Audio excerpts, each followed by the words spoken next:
Thank you so much, Chairman Wyden and Ranking Member Crapo, for the hearing, and I really appreciate all of the witnesses being here today. And I know it's been a long hearing, so thank you so much all for your testimony and your work. Dr. Gifford, I want to start with a question for you. The COVID-19 pandemic has killed more than 174,000 long-term care residents over the past year. More than 70% of all the COVID-19 deaths in my home state of New Hampshire have occurred in long-term care settings. This pandemic exposed clear failures within these facilities and in the oversight of these facilities. The failure to protect this vulnerable population during the pandemic is a national tragedy. There are many reasons that this happened, and you've all discussed a number of them this morning, including the previous administration's failure to quickly and adequately respond, leaving nursing home workers and residents more vulnerable. But nursing homes themselves also need to take a hard look at their own role and take responsibility for their failures. So, Dr. Gifford, do you agree that nursing homes bear some of the blame for the tragic loss of life we have seen over the past year? And assuming that you do, what is the most important thing that went wrong, and what's happening now to correct it during this crisis and into the future? I think as you've heard from all of us, this vaccine exacerbated some underlying challenges that existed in the facilities, particularly around the staffing issues. But it also, I think, exposed the fact that we lack a priority. We've seen in previous hurricanes and other disasters that the resources go to hospitals and other areas, and nursing homes are not a priority. The other thing was that there just was a failure to learn over time what was the right things to do so we get rapid lesson learned out there. So even as Dr. Koneska said, doing all the right things at the time would not have worked because they were wrong for this virus. I think how we learn from each other was needing to do that. We still don't know what the right frequency of testing is. We don't know whether opening up for family members to come in is going to be the right thing to do and how to do it. Those are critical things that we need to know But Doctor, I'm going going to forward. interrupt you just because my time is limited. What have you learned that you can change? What could you do differently? Is it staffing that you need to really focus on? Well, I think we've taken a hard look at that, and I think we agree that we need to have 24-hour RN staffing. Knowing RNs in a facility are really key to infection control. I talked about before about the infection preventionists that are necessary, and we think you need to stockpile PPE for a 30-day supply. We support that. Okay, so thank you.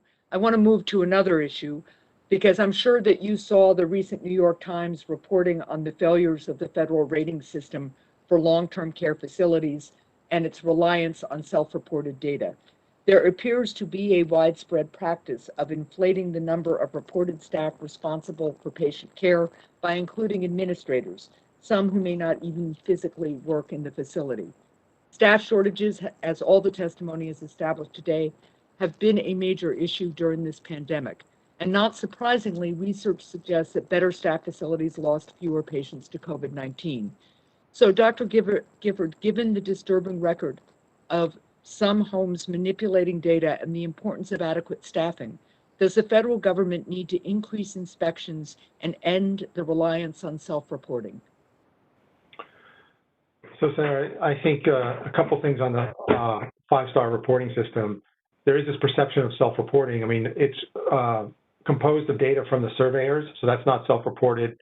The staffing data is from payroll data, which is auditable. And certainly we encourage people to follow the rules on that issues. CMS has identified that there are many directors of nursing who split at their time or nursing supervisors who will spend some time administratively and some time providing patient care. Some of that administrative time is calling families. So that is why they're counted in that program that's there. So I want to make sure I understand what the process is there. I thank you for that. I'm going to move on to a different issue, but as someone who has worked in a nursing home, I understand distinctly the difference between being on the phone to families and being at the bedside.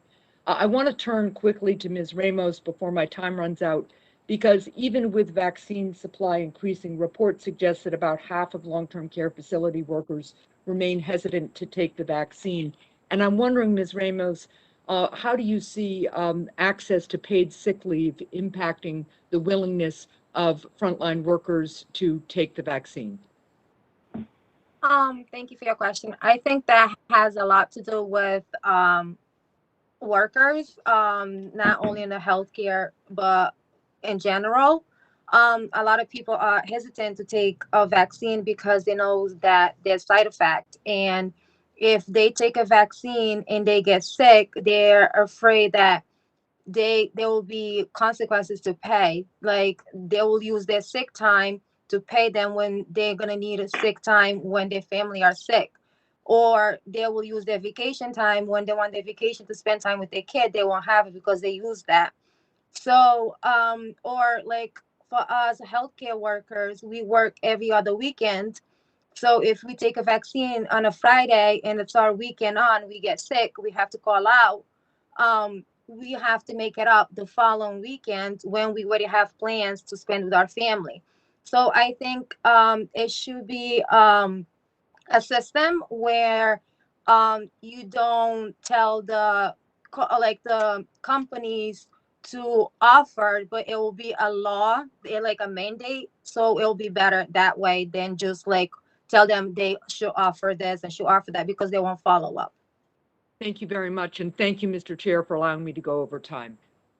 Thank you, Senator Hassan. And